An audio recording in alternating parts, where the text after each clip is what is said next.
the session we had late last year was with Alan Bell, who works with Tony, probably Tony's boss technically, and he gave us a bit of an update in terms of the perspectives that he'd been privy to in terms of international activity and potentially some ideas or models that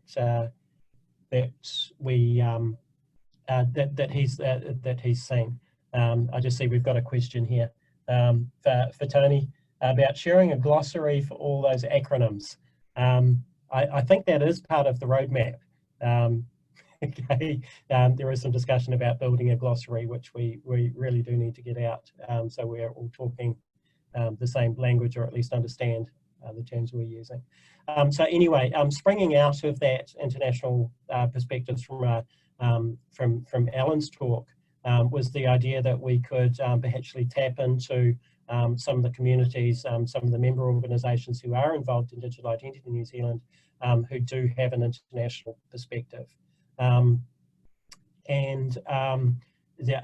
so that's resulted in the panel that we have with us today. What I'll do is ask each of them in turn if they could give a little bit of an intro. Who you are and where you fit. Basically, a very short précis of what it is that you can talk to from that international perspective, and indeed who you are and how you've ended up doing what you are doing. So perhaps if you are comfortable, Peter, if we could start with you and David. Yes, David. We both here. David, can you hear us? I can hear you, Peter. You're coming through. David. Yeah. Oh, sorry, you're back on mute. Ah, can you hear me? Yes. Hi, sorry. My name is Petr Balcarek. I'm from company ADUCID. The company is based in Prague, and I'm the only representative in Australia.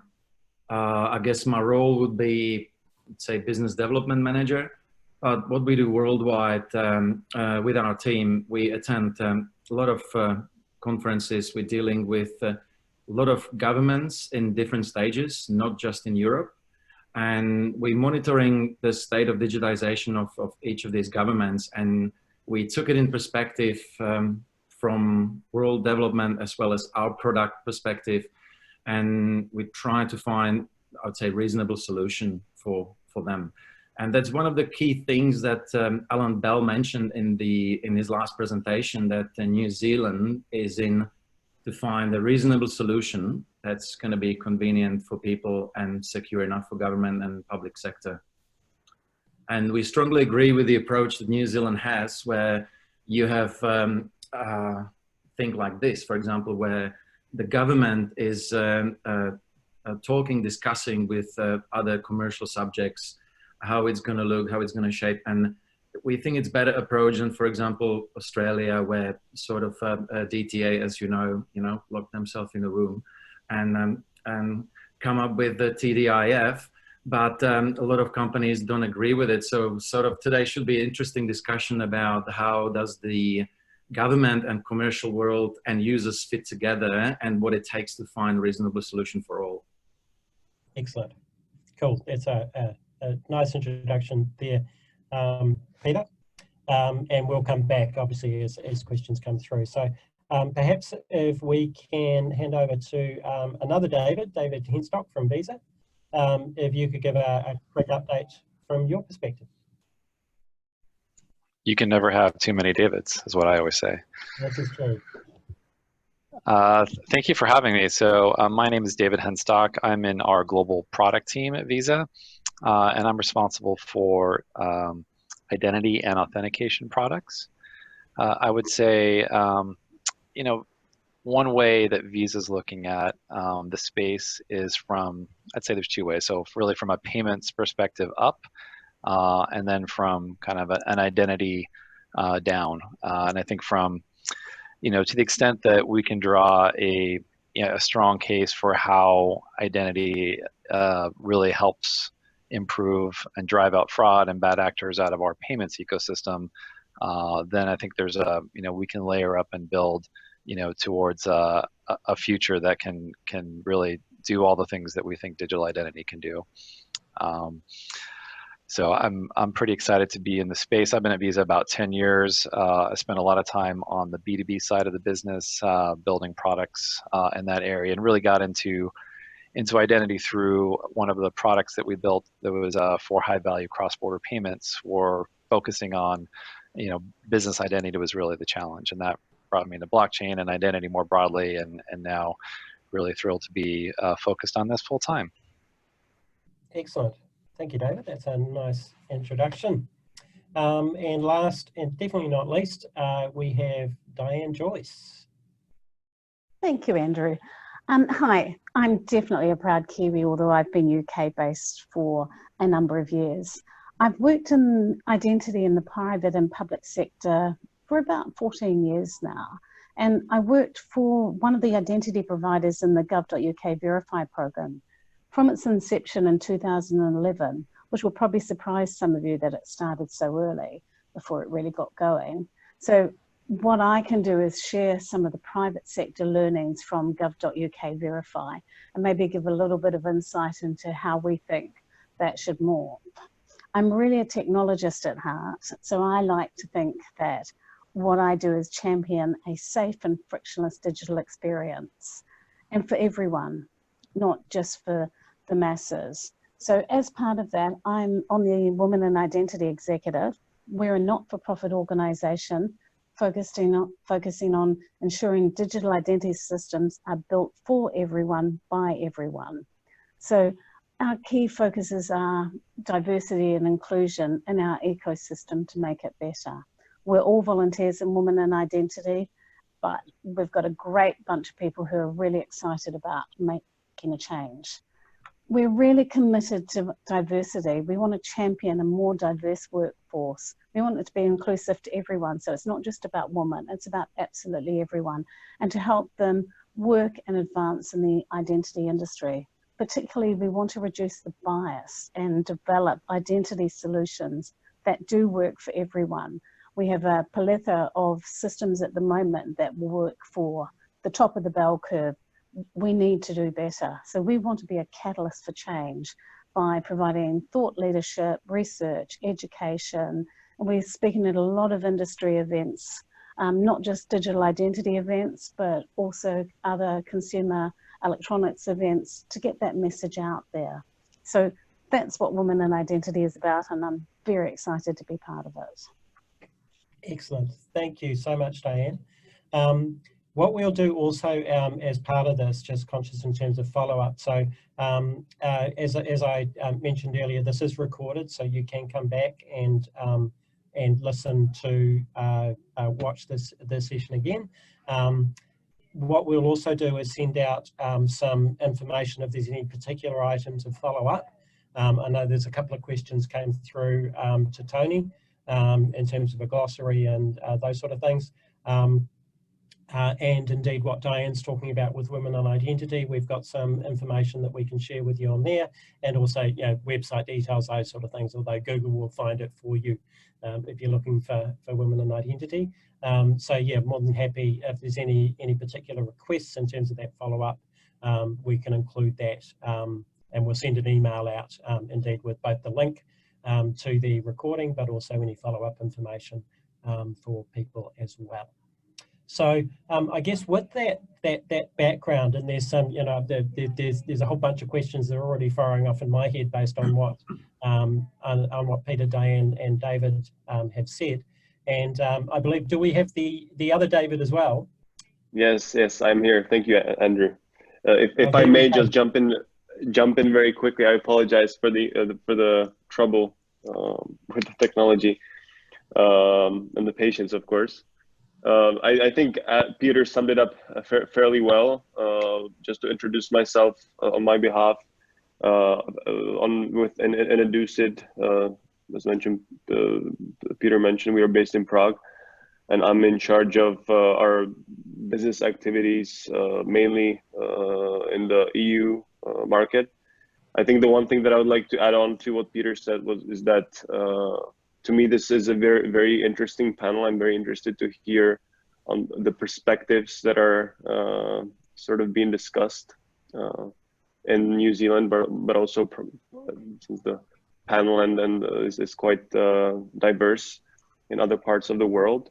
I think what we have to bring from our side is we have quite good insight into the strategics approaches and the designs that are employed in government or let's say trust frameworks and government provided EIDs that are in some of the European markets with governments that we're in dialogue with the European Commission. I see that the EU identity in terms of electronic identity provided for citizens is quite advanced. So I think we have some interesting insight that we can share. Again, thanks for the patience, and I hope for a good discussion. Appreciate that. And can you just confirm what time of day it is there? It is 1:30 a.m. in the morning right now. Awesome. Thank you so much for being up in the middle of the night talking to us on the other side of the world. Really appreciate that. And it's interesting, just in terms of context, it's one of the things Alan touched on last time, is that some of the quirks perhaps of the New Zealand environment is that we don't have a national database, we don't have a national ID register, and as part of that, it means our navigation of this topic has got some nuances that we need to take into account, and we don't have that sort of centralized database that's our starting point. There are many starting points, so that's going to present a particular challenge. And I'm wondering, perhaps starting with that point, it's a reasonably detailed question, but I'm wondering, given the absence of that sort of national ID infrastructure, not infrastructure is the wrong word, but a centralized national ID database, are there any examples of other jurisdictions around the world that any of the panelists have seen that we could particularly learn lessons from in that regard? Yeah, can I just say the UK has the exact same background. So the UK voted not to have an electronic ID card, and that's actually how gov.uk Verify came about. So we don't have that single trust anchor that we can go back to and say, well, everyone has an ID card. So if you look at the history of gov.uk, that's exactly how that came about. And there is definitely some challenges and lessons learnt from the gov.uk experience. Can you feel free to elaborate, Diane, on that? Yeah, so if I just give a little bit of background on gov.uk, first of all, I mean, I think the values of gov.uk were really sound. What they wanted to do was reduce cost for government services by not needing them to create assurance and authentication services for every individual service, be it digital or otherwise. And they wanted to give the citizen the choice of who holds their data. So it could be private sector companies like banks and other organisations, not just the government, and they could have as many IDs as they like. And ultimately, they wanted the private sector to reuse this and to pay for it. But one of the challenges that they had was they developed some great standards for level of assurance, which have sort of proliferated around the world a little bit. But we didn't have that one trust anchor that we could go back to. So if you didn't have a driver's license or a passport, it was nearly impossible to get through. And at the time we first started the gov.uk Verify, the technology wasn't that great, and we didn't have access to government data sources to validate and verify these things anyway. So basically, if you didn't have either a driver's license and a passport and a bank account, you were left out. So the throughput was about 30% of people got verified successfully in the beginning. Now, it's actually only up to 47% now, but that's also for a number of other reasons, in that the standards were too high for the transaction. So in order to view your driver's license, you had to go through a full level 2 assurance, which required 3 pieces of identification, some knowledge-based verification questions, all sorts of checks. But actually, if you went to DVLA, you just had to put your driver's license number and your national insurance number in and your address, and you could see it. So again, the incentive wasn't there either. So the low throughput wasn't just the standards, but in the beginning, the standards were quite high and they weren't inclusive. Too many people couldn't get there. We didn't have the data to support it.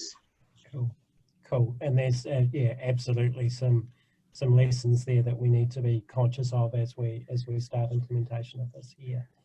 Thanks, Diane. That's really insightful, really useful.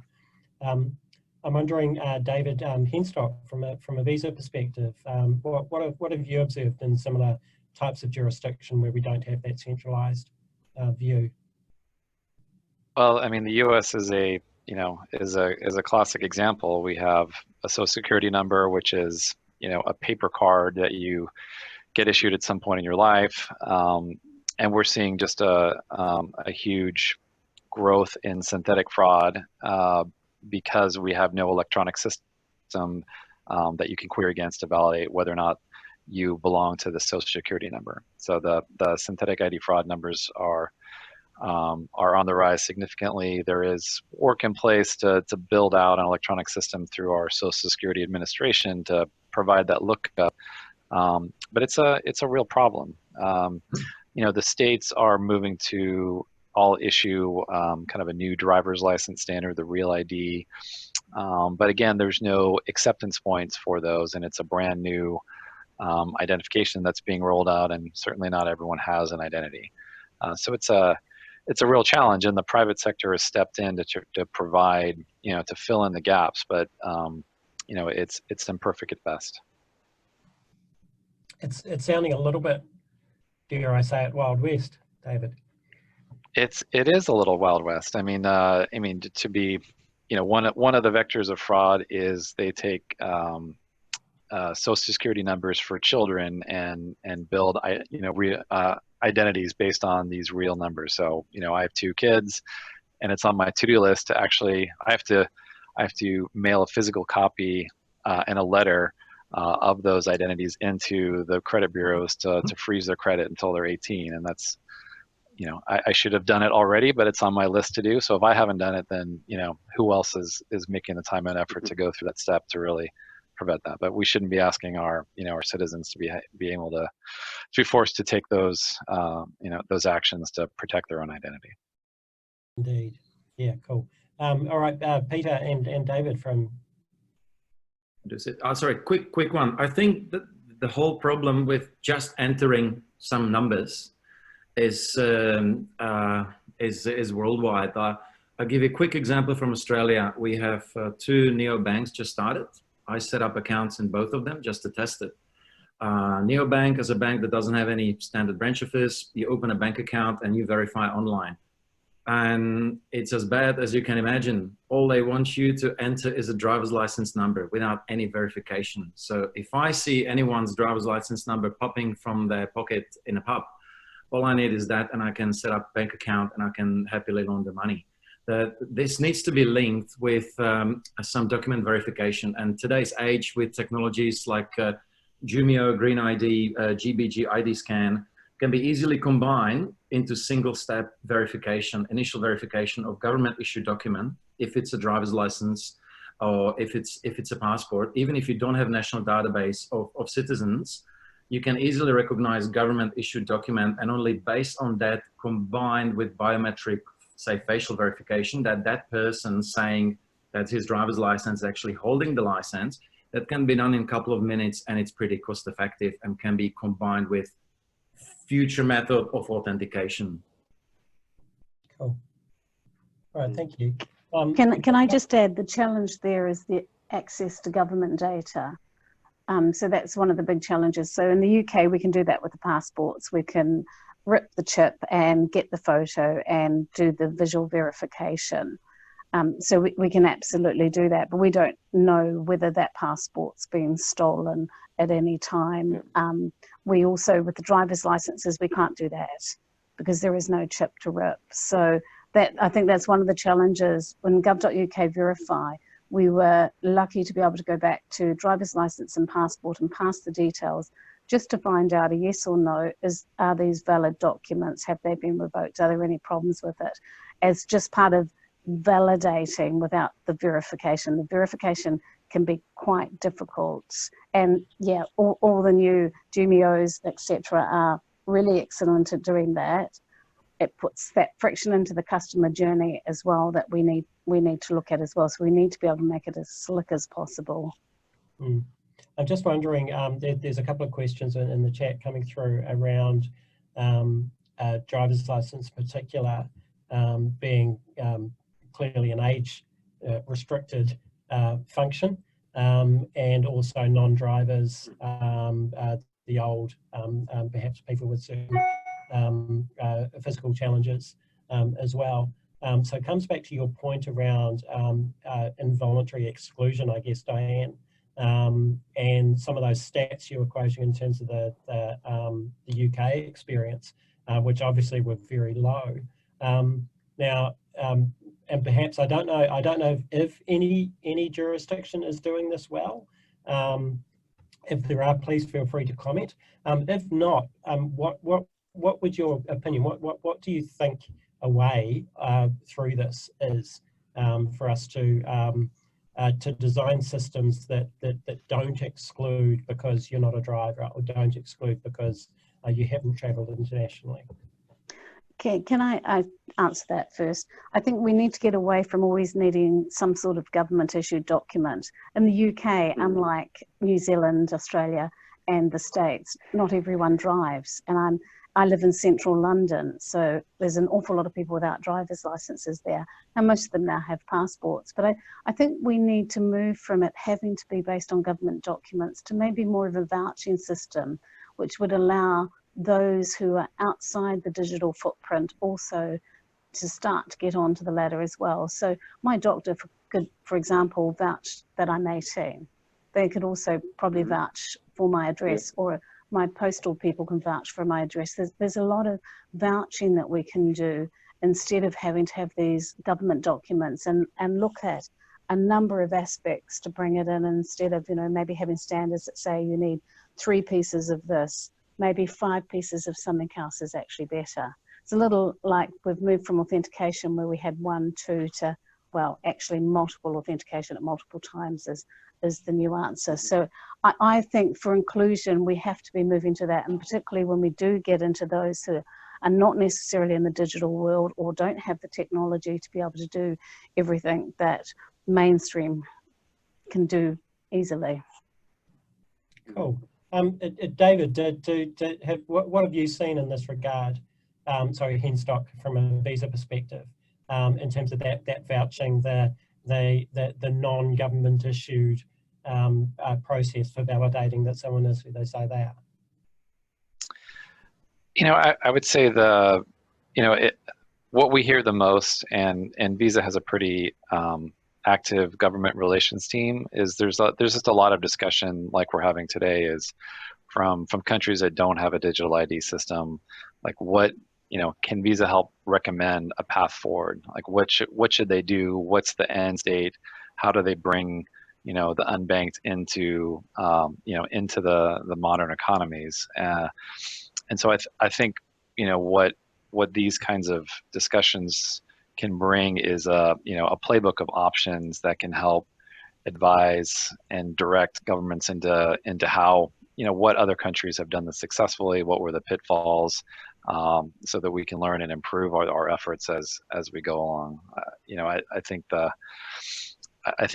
you know, most countries are going to have some form of national registry, and these are usually funded by you know, kind of government initiatives, or in partnership with private companies or banks that kind of go out and try to bring identities to those who don't have them. I think that's one set of challenges, and then the other set is, once you have that, you know, that registry or that set of identities, how do you protect and secure and make that useful in all the digital contexts in which we operate? Cool. David Rihak, the other David, what have you seen in terms of solutions? I think from the continental European perspective, it may seem that this is a non-existent issue, But I think if we look at the digital space and we look in a little bit more into the future, we see that it is an issue still, even though we do have, you know, in most countries, well-formulated registries, which helps with, as Diane mentioned, with verification of the documents and also anchoring the trust in some way. We also have ID documents in the Czech Republic, for example. Citizens are issued ID documents at the age of 15.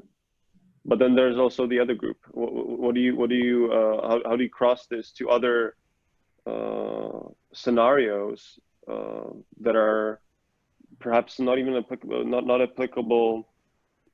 For example, let's say we have the issue of age verification, right? This is a topic that in the context of continental Europe isn't very much discussed yet, because I think you know, it's a topic that I haven't seen being very grown in any of the countries that we operate in.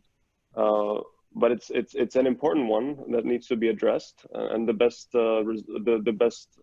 attempts I've seen so far are ones that are formulated by or regulated by the BBFC in the UK.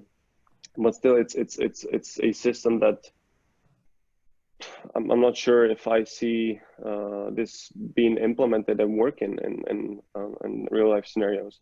And I think this goes back to what Diane was saying. We really need to take a different approach to identity for the future, which is based on the trust that is provided in the real world.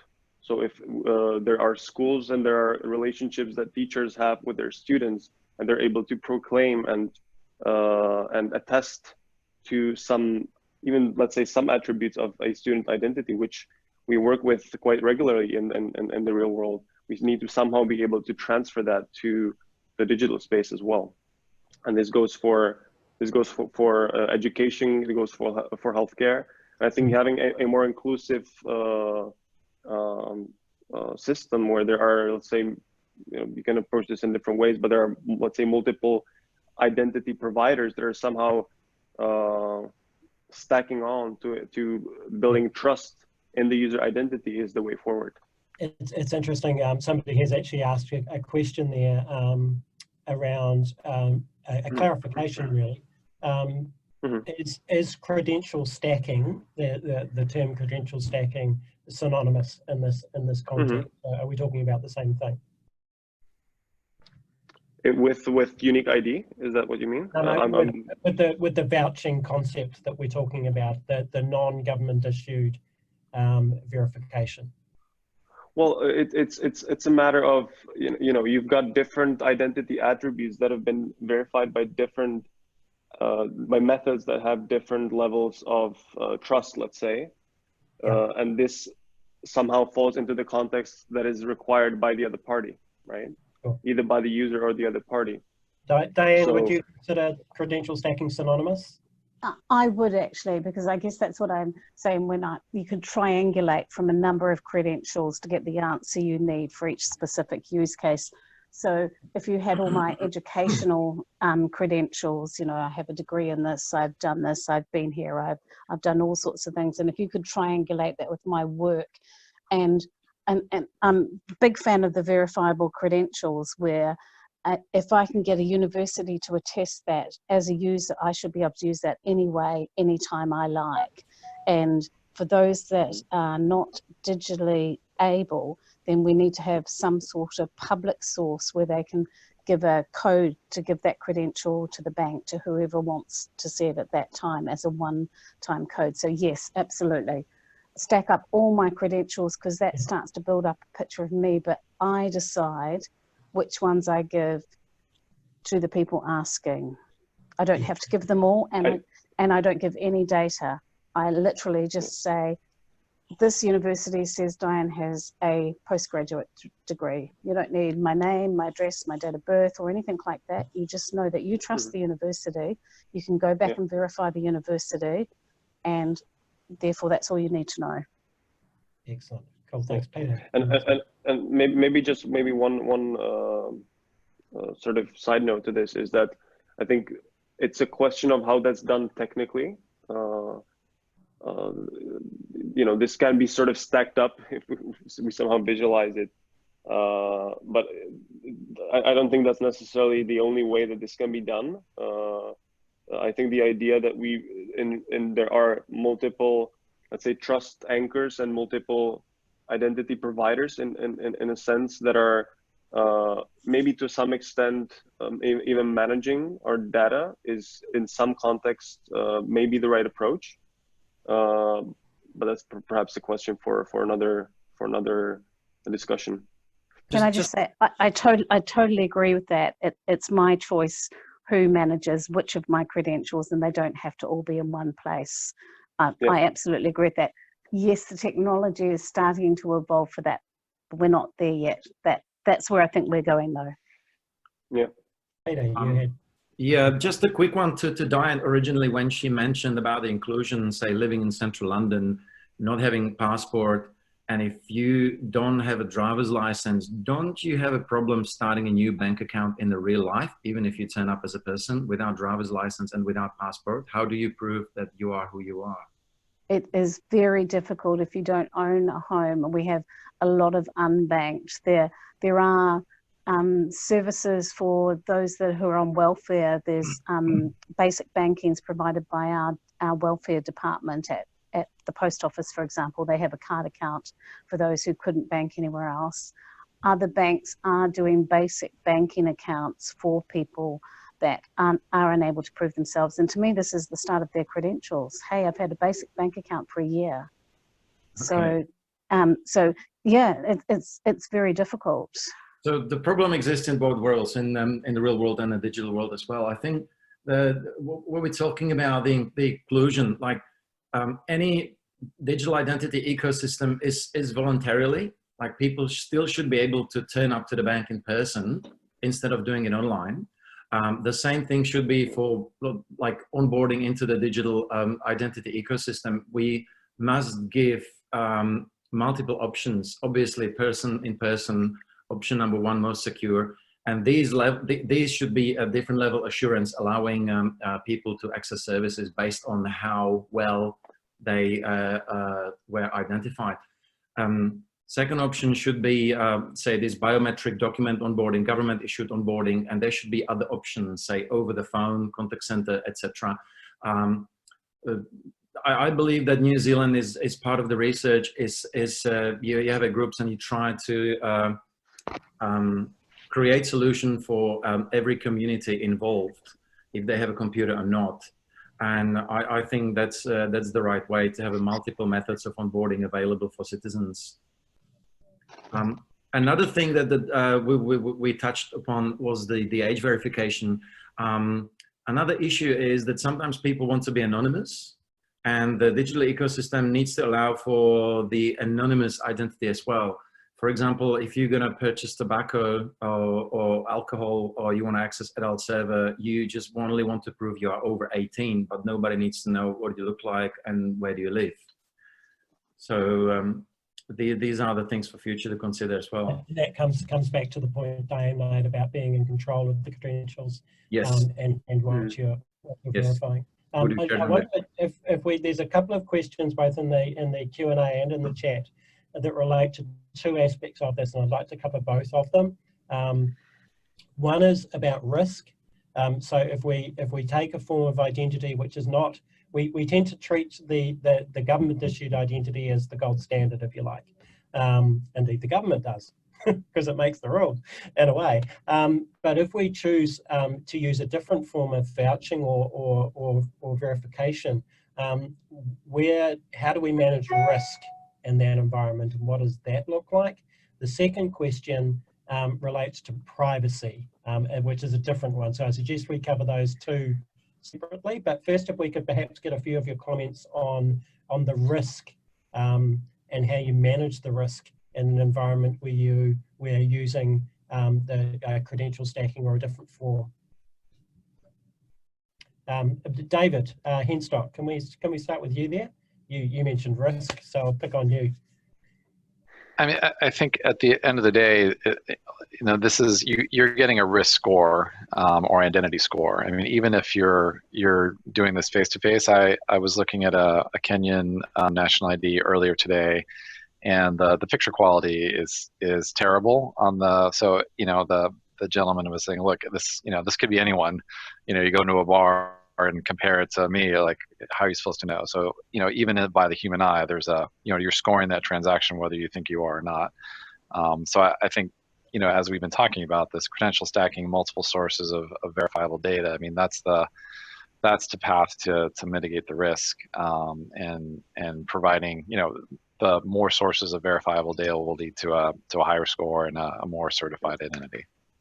There's another couple of comments floating around the use of either address verification as in a postal, you know, somebody sends you a letter with a code, that sort of thing, as well as secure email verification as well. I'm thinking both of those are potential mitigants to risk around that. Would you agree? Are there other forms there as well?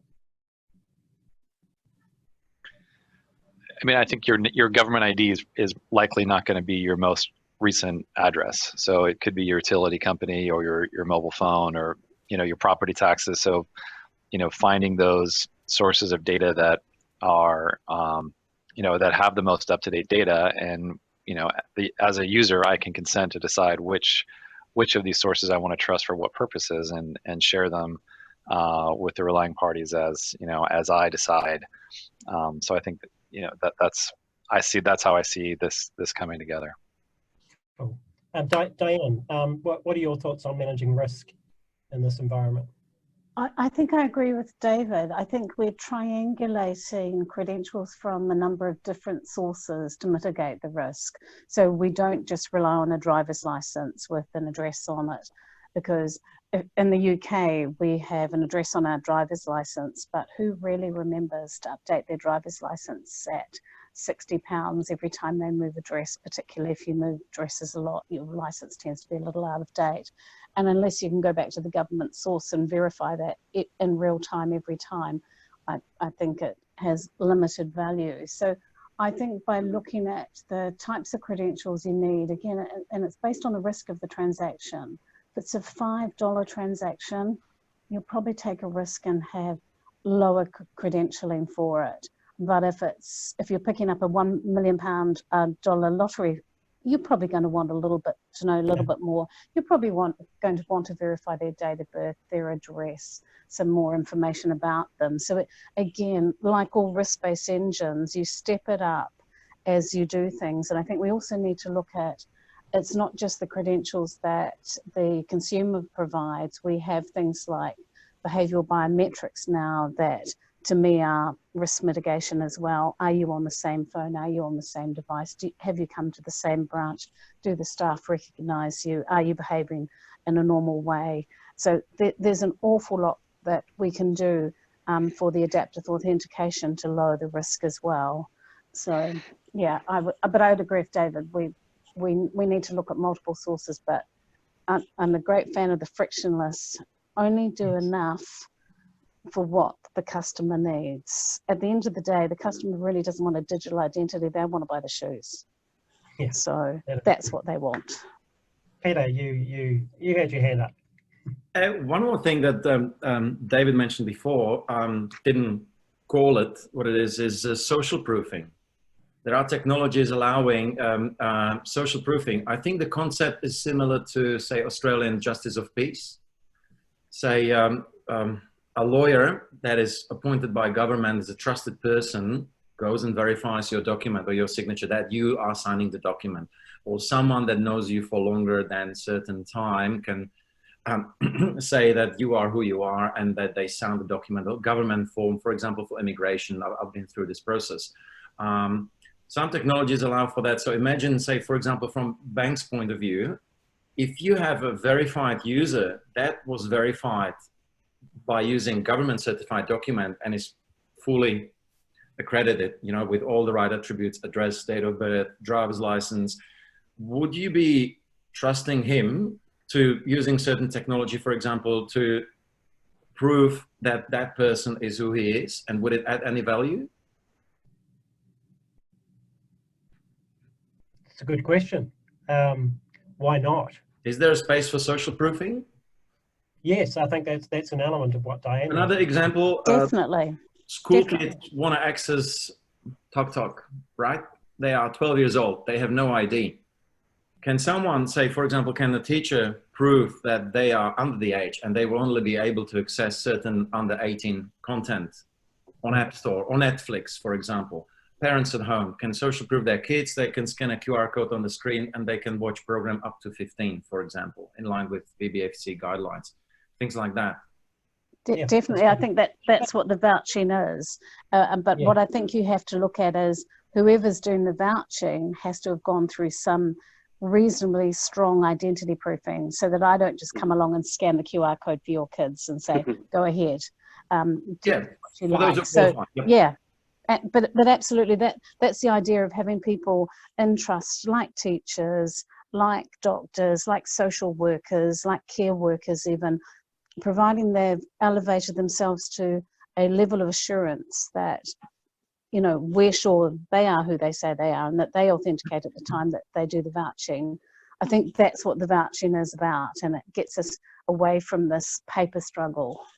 Yeah, indeed. Some of the work that's being done here in New Zealand, AHO in particular, and I know Tony with the DIA team been looking at it as well, is iwi groups and attestation from those groups, particularly where there's a strong whakapapa. And there's actually already processes in place in a lot of whānau and iwi groups to attest that somebody is who they say they are, or they belong to a particular tribe or whānau unit associated with common land ownership and those sort of things. So connecting some of those dots and utilising it in this context, yeah, absolutely makes sense.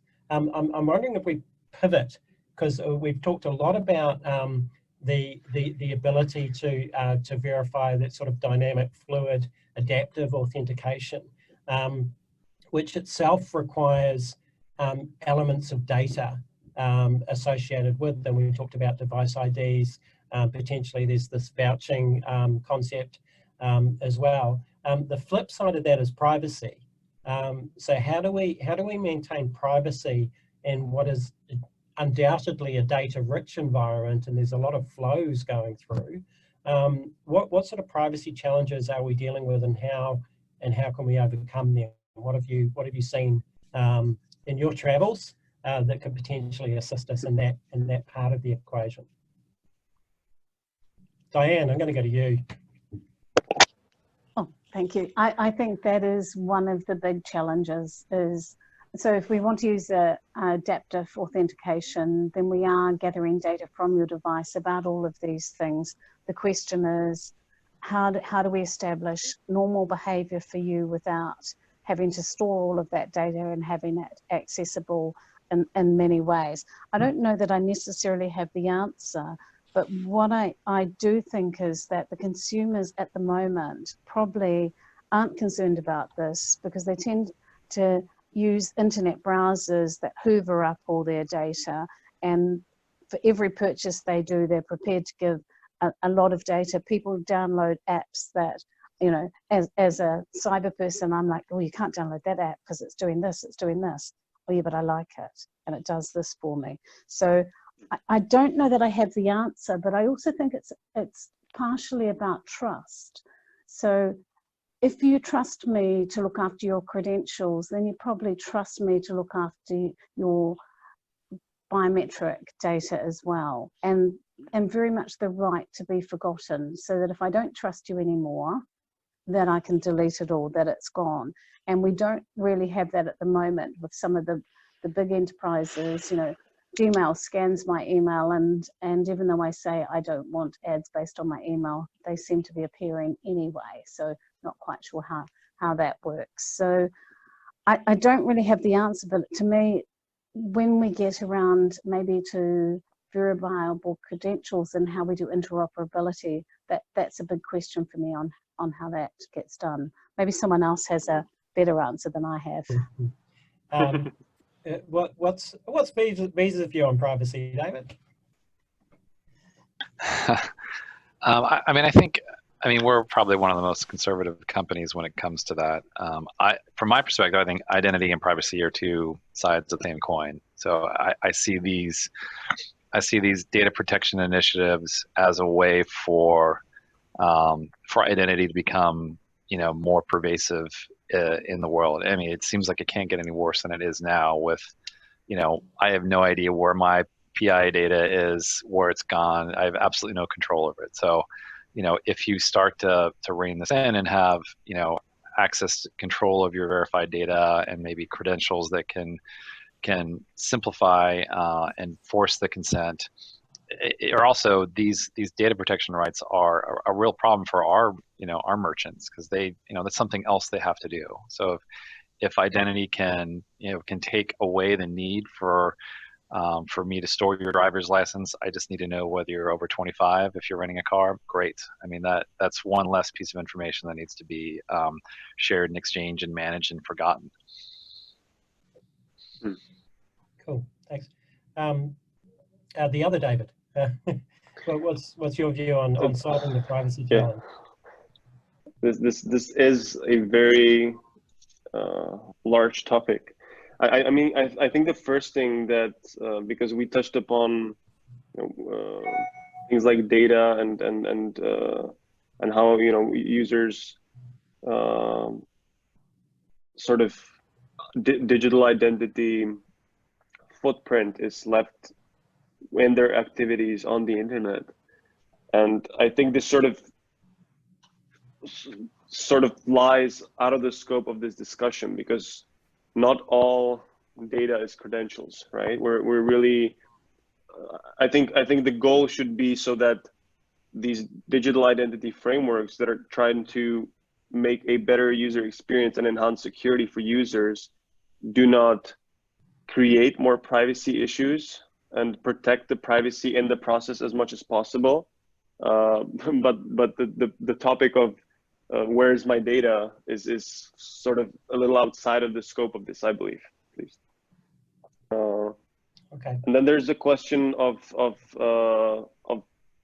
how it can help to enhance my privacy, and I think this also has to do with the opportunity that is presented here, because with digital identity systems like the ones that are designed in Europe, for example, there's the opportunity to create a more secure way of accessing services.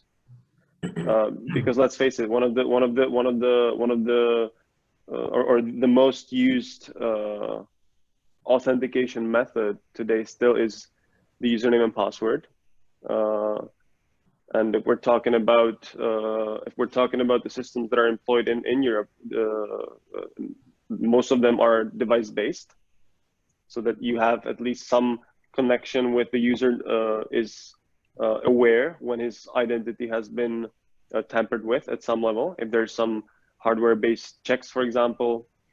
So this is one way that I think leaves a little more space to perhaps go take a more security-driven approach to identity. Yeah, and I think the point you made there about not all the data being credential data, some of it being associated with the flow of the transaction or the source of the transaction. It's not necessarily credentials, but it's adding to the richness of the stream. And if you are assessing that from a risk perspective while respecting privacy, then perhaps that's part of the answer. I'm wondering to wrap up this particular section where we're talking that balance between risk and privacy, more verification points while respecting privacy. Has anyone seen any jurisdictions or any examples that are doing this particularly well, that they're a standout? You're going, actually, that's a really good example for us to go and have a look at. There may not be any. maybe from my experience, I do see that there's still a problem of a centralization in these schemes. actually all schemes that I've seen have been based on some level of centralization, where there is either a federation service that is even maybe in its scope trying to some level moderate, or not moderate, but looking for the word, observe, let's say, what type of activity is done with the identity on behalf of the user. And I see that as a problem. Sure, you need some level of federation, but it's a question of how that's done in practice. So one of the systems that I've seen that is doing quite a good job in this is the Austrian system, which is designed on this notion of sector ID, where each sector effectively only has access to the data that they absolutely need, and they are presented with the data under a anonymized identifier, which is one way to approach the problem. It's not solving the whole issue from my perspective, because there's still a central system that's sort of coordinating all this, and as this digital identity ecosystem grows, there's much more, there's the issue of one party having access to all your work, basically, with identity being centralized, but it's probably the best one I've seen. Yeah, okay, thank you. We'll look up Austria. David, Henstock or Diane, any particular standouts for you? Not for me. I think it's probably the next big issue that we need to deal with is the exchange of data. And I think GDPR is starting to make people very aware that actually hoovering up all this data now is quite expensive if you don't look after it. So I think that's changed a lot of organizations' minds on how much data they keep and why they keep it, and actually having to be prescriptive about exactly what you're doing with it. But really, I think it's the big issue we've got coming with all the different ecosystems for identity coming together, particularly when we've got federated identity and things are passing through hubs, and then we have to do matching between relying party and identity provider. That generally means passing data backwards and forwards, so it goes through a hub and could go many places. So no, I don't think I can see anyone doing it really well. We've got a very specific question, Diane, for you. I'm not sure if you can see them all there. That goes to the point that you're just making, I think, perhaps a little bit more technical. I'll read it out here. What are your thoughts on privacy being supported by a robust trust framework, which facilitates data being held/controlled by the user, and support standards that support data minimization, such as verifiable credentials, DINZ, and ZKPs? I think this is where we're moving, and I think this is where we need to move, so that we're doing zero trust attestations, where we're not sending any data across, we're just sending the attestations. But still, as a user, I need to be able to hold those attestations somewhere. I need to be able to get someone to do the verification of those, to create the credential so that I can reuse it, and also to be able to recertify it when I need. I think that's where we're going, and I think the new VC standards are absolutely the right direction. But my next question on that is interoperability. How do we bring these into the federated identity systems that are being developed around the world? So Australia's doing one, Canada's doing one, we've got one in the UK. How do we start bringing verifiable credentials into that rather than exchange of data? So yes, I do think we're heading that way.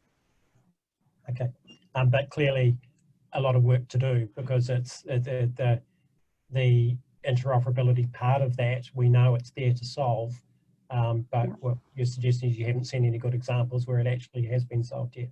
I haven't seen any government federated identity that is yet bringing verifiable credentials in. And you've got to remember, the standard was only published a short time ago, but I know in the UK I'm working with a company that is actually doing a proposal for the UK government on being able to accept verifiable credentials across their federated platform. So there's a lot of proof of concept works out there. Lots of organizations, in fact, all the big organizations are starting to look at credentials. But my concern with that is no one's really thinking about how do these move across wallets? How do these move across people who don't have wallets and need to be able to have them in some sort of public chain somewhere? That interoperability is our next challenge. So we've got the credentials, they're a great step forward. Next step for me is this hybrid, get verifiable credentials into the federated identity platforms so that they can be reused, but then look beyond that and say, do we need federated identity beyond this? Great. Ambitious. Ambitious, great answer though, Diane. I like the clarity of your thinking there. David Henstock, do you have any thoughts? Are Visa doing work around verifiable credentials? Yeah, I mean, I would agree with Diane. I think to me it's a continuum. You know, there's no utopian system. I think we're going to have a range of identity systems in place in various stages of sophistication, privacy, and I think we all know in what direction we're pointing and where we want to get to, but it's not going to be certainly a straight path to get there. I think it hasn't really reached the country level. I think there are kind of working groups, you know, at the kind of vertical or industry in specific contexts where you have you know, a more perfect solution working, but you know, that doesn't ladder up to be, you know, reusable across that specific domain. So I think that's where a lot of these identity systems are. They work well where they work, but you know, they don't provide the extensibility to follow you where you actually want to go. And I think that's what we're all trying to tackle. Indeed. And there's a good segue here, and I'll ask it of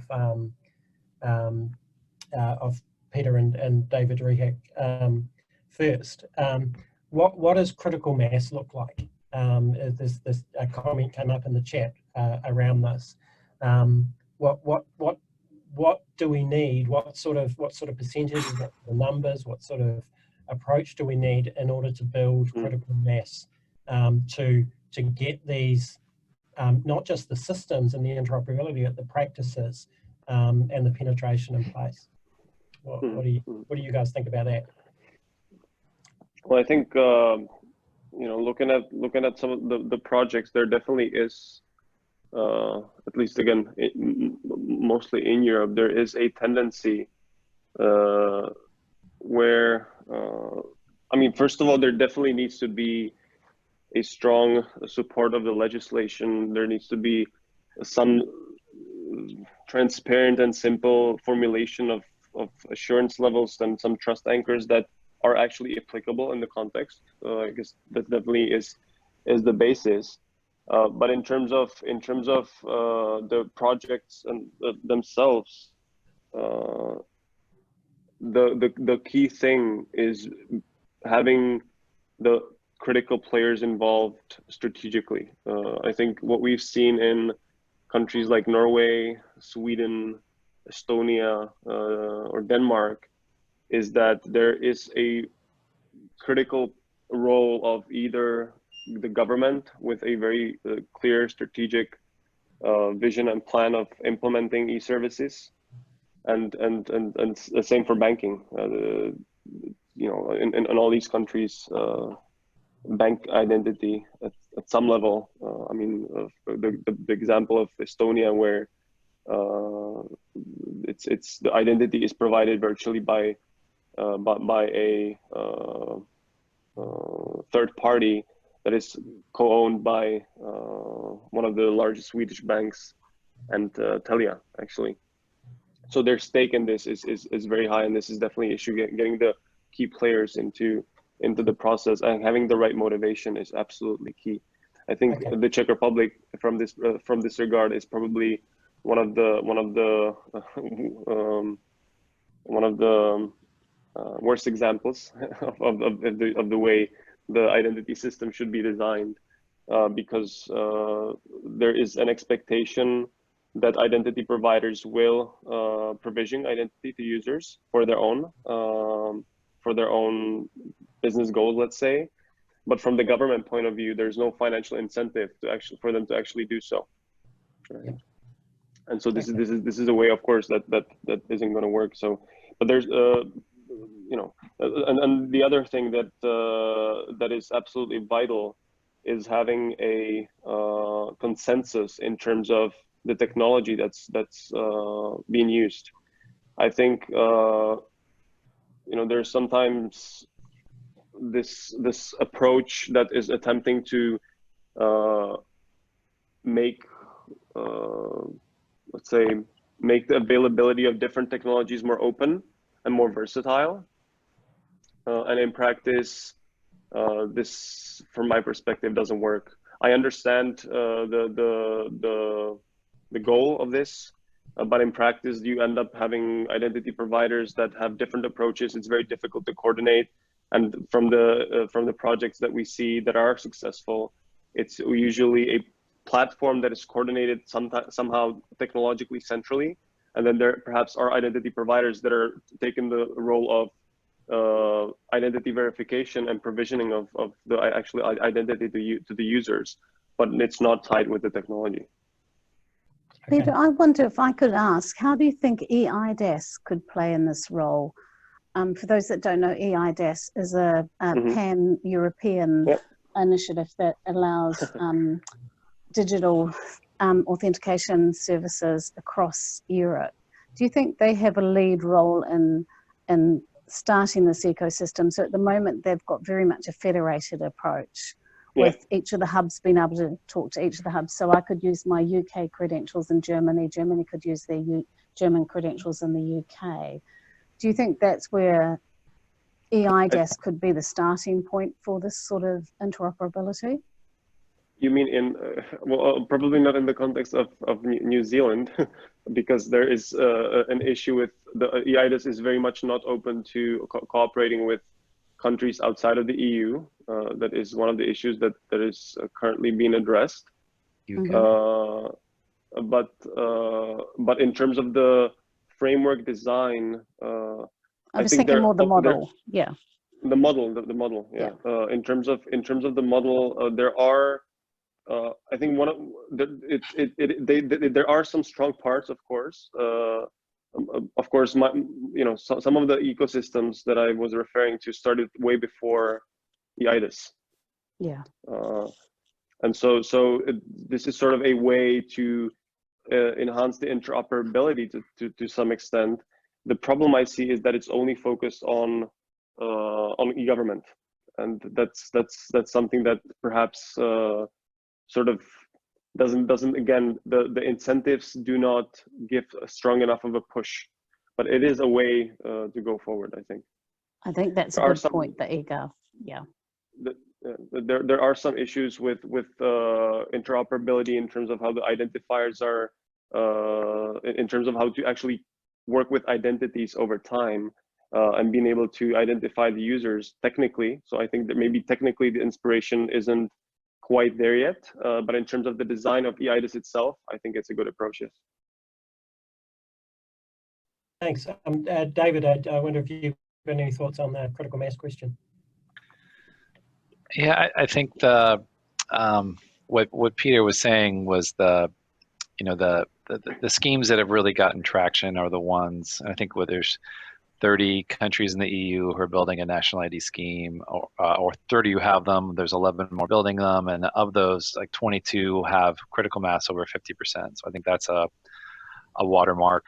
And the ones that seem to have been successful are where there's a strong collaboration between the government and the banks to build out the acceptance points and the use cases that make them usable. Because there's no point in having an ID system if there's nowhere to use it. So I think, and that's certainly a conscious effort by the government and the banks to work together to make them really usable. So that's an approach that seems to be working. And then the fintechs come in on top and add to that, where they can be, extend those reach to make those, at least for commerce, something that's more widely available. Diane, I wonder if you've got any perspectives on this from a, we talked about financial inclusion a bit, about government interaction, healthcare, education, any of those areas where we are seeing ways to assist that critical mass build? I think if we look at some of the initiatives like ID 2020 and ID for Africa, if we're looking beyond the first world countries, I think they're starting to put programs in place that are starting to build up identities. If I look within the UK itself, I guess this is what gov.uk Verify was about in the first place, was to start to get that critical mass. It has been very slow in taking off. The interaction between private and public sector in the UK, I think, is starting to evolve now, and I think gov.uk has done a really good job on bringing private sector and government together and saying, hey, we want to do the same things. The other catalyst that's really going to change this is in Europe, even though we're Brexiting, we're still actually going to be part of some of the regulations. There's a new payment services directive, which also says that if you have a national ID scheme, that you can use it for your strong customer authentication. And that's a big incentive for the banks to start reusing some of the gov.uk Verify credentials, because they will get that cover under the regulators for it. Because previously the private sector was very much about, well, you know, where's the liability? How does it sit? How do we know that level 2 is what we need? And if they've got that cover under the regulator, I think that's a catalyst for change as well. Cool, thank you. I've got so I'll just address one more question we've got on the Q&A. We are running out. We've got like 5 minutes left, so I do want to leave a couple of moments for everyone to give their sort of closing thoughts. So this is a 30-second max answer. And do any of the panelists know of any blockchain-based solutions for any of the digital identity issues that have been discussed? Any solutions which are being developed, and what challenges are there, for example, KYC or AML context perhaps? So this is talking about blockchain particularly as a technology and its application in this. I'll answer that. Nothing that's out of the incubation stage yet. I think everything's in incubation at the moment. That's my 30 seconds. We just talked about it with David before the meeting, and about the absolute principle of blockchain that's supposed to trust the blockchain system, not the provider using it. And the thing that blockchain doesn't do is it doesn't solve identity. And it also has a problem if you want to, for example, if you use it as for digital identity, you most likely won't be able to use it for anonymous digital identity because the ledger carries your personal information. So it comes with issues, doesn't add much value. And the problem is once you lose your identity, to regain access to the same identity, it's a big issue, the whole life cycle of identity if using blockchain. Oh, thank you. I've tried to summarize those. We have another question here. So the idea of banks being the first issuers, trust anchors, seems quite pervasive. Internationally, I'm gathering there. Does this not give rise to inclusion issues that we should try to mitigate? So, i.e., only people with bank accounts are the ones who are signing up. Anyone new to country in the UK will struggle to get a bank account. Yeah. So there's an inclusion issue there straight away. Even if you're a great citizen of New Zealand, you'll still struggle to get a bank account. Yep. Okay. Yes. So it does. I think the point also about banking and inclusion of financial services is also has to do with the need for services more from the service side of things than from the identity side of things, because the bank needs to have and has good reasons to provide secure means of authentication, of identification for its services anyway, and its services that are accessible. I think it's a very good way to get identity ecosystems off the ground. That I think is the main point. But of course, identity provisioning should be done from various sources and should be done in a way that's inclusive. This is actually an issue that's currently a big problem in Finland, where the identity was mainly was actually completely outsourced to the private sector. So citizens could only have digital identity if they had either a bank ID or a ID provided by, or digital ID provided by an operator, a telco operator. And of course, that doesn't cover all the user cases, and that's an issue that's definitely there. I believe the key role in this is the government and their trust framework to a point, because they need to look at their own country and they know what majority of citizens, what services a majority of citizens are using, if it's a post office, if it's a bank, or if it's some other institution. And that should be anchored in the legislation, giving all citizens as inclusive as possible to gain digital identity at these institutions. Cool. Okay. I mean, I think the reason we talk about banks so much is because they're regulated and they have a fiduciary relationship with their customers. So they're a natural place to look for, you know, verified data because of that, just that structure. How you get them in there is a financial inclusion issue, and you know they're kind of related but separate issues. We are just about out of time. Thank you. I firstly want to thank all of you panelists for your time, for your input, for your thoughts, for your wisdom in this. Personally, I found this really productive, so I want to thank you. Perhaps if we could just leave you with 10 seconds each, perhaps, your closing comments. Peter, we'll start with you. Closing comments, right. I think we should learn from other countries' mistakes, have a look what works, what doesn't. For example, UK is falling apart right now, and Australia and New Zealand should not be heading the same direction. I think session like this is very productive. We should have more of them, and hope to see you next time. Cool, thank you. And to your colleague, David? I think, again, thank you for the time as well. This was very productive. I think the main thing that, you know, in the context of the activities in DINZ is to focus on the requirements. It's really to formulate what types of requirements and what type of structure should be put in place before anything is built. The one thing I see is that there sometimes are tendencies to take sort of an agile approach to design of systems of this sort, and that's not the way forward in my point of view. And so I think really spending time on the requirements and having discussions like this is the way forward. Cool, thank you. It's good advice. David, Henstock. Yeah, I totally agree. I think these discussions and collaboration are really the way we're going to be successful, and just being specific and, you know, focused on what business problems we're trying to solve, because this is a journey. There's many steps to get to where we all think we want to go, and I think the only way to get there is to work together, both, you know, governments, private sectors, and then across domains, across disciplines to figure out the path forward. Cool. Thanks, David. And Diane?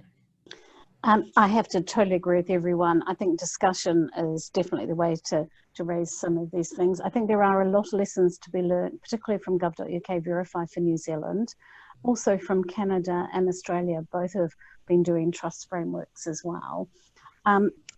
Don't forget diversity and inclusion, because that to me is a fundamental part of any identity ecosystem. If you want to know more, come and join Women in Identity. It's free. Everyone's welcome to join. Sorry, that was my plug. Thank you. Awesome. It is. I've joined. It's great. It is a wonderful organisation with a great purpose behind it. And like I say, when we send out the link to the recording, we'll include some information from the panelists as well, and some specific information about women identity, so you can find out a bit more about that. Thank you all for your attendance and for your patience and for your questions and comments. Thank you, the panelists, very much for your time and input from all over the world. And we look forward to seeing you next time. Thank you. Thank you very much. Thank you. Thanks.